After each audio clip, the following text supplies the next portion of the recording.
গতিকে আজি এই প্ৰজন্ম আমাৰ হৈ গৈছে যে আজি 10 বছৰে নিজৰ বোকাখাট গৃহ সমষ্টিৰ অতুল বৰা তেওঁৰ এনেকুৱা পৰিৱেশত হৈছে যিটো আমাৰ ৰাজহুৱা পথ এইটো ৰাজহুৱা খেল ধেমালি পথ আৰু এটা আমাৰ হাইলন আছে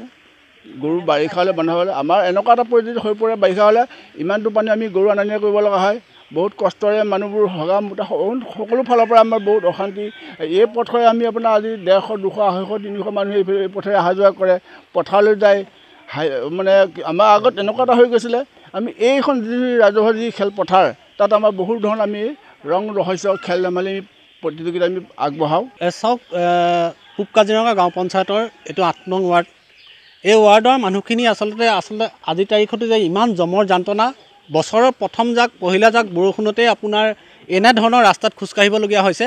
এইটো আচলতে আচৰিত ধৰণৰ কথা গতিকে অতুল বৰাই যে বোকাখাটত যে খুব আচলতে ডাঙৰ কথাৰে তেওঁ কৈ থাকে যে ডিঙি শিৰ ফুলাই আমি সকলোতে উন্নয়ন কৰি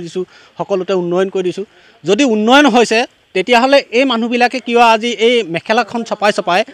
একাটো পানীত আজিৰ তাৰিখত অহা যোৱা কৰিব লাগে এতিয়াতো বাৰিষা আৰম্ভ হোৱাই নাই বাৰিষাৰ প্ৰথম বৰষুণ এয়া গতিকে বাৰিষা নহওঁতে যদি ৰাস্তাৰ এনেকুৱা অৱস্থা হয় তেতিয়াহ'লে ইয়াত বাৰিষা কালৰ মানুহে কিদৰে থাকিব সেইটো সকলো মানুহে জনা দৰকাৰ বা আমি সকলোৱে জানো গতিকে এই মুহূৰ্তত ক'ব খুজিছোঁ যে অসম গণ পৰিষদ চৰকাৰখনে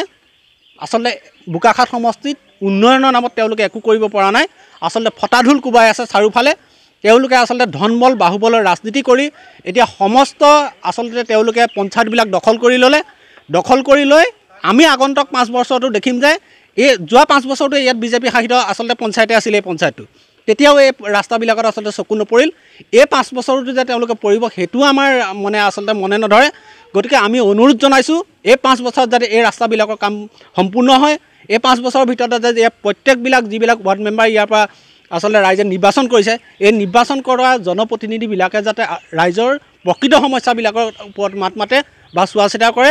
আৰু তাকে যদি নকৰে সমগ্ৰ ৰাইজ একত্ৰিত হৈ আমি পঞ্চায়ত ঘেৰাও কৰিম ব্লক ঘেৰাও কৰিম অতুল বৰা ঘৰ ঘেৰাও কৰিম আমাৰ কিন্তু প্ৰাপ্য অধিকাৰ আমি আজৰি আনিবলৈ সক্ষম হ'ম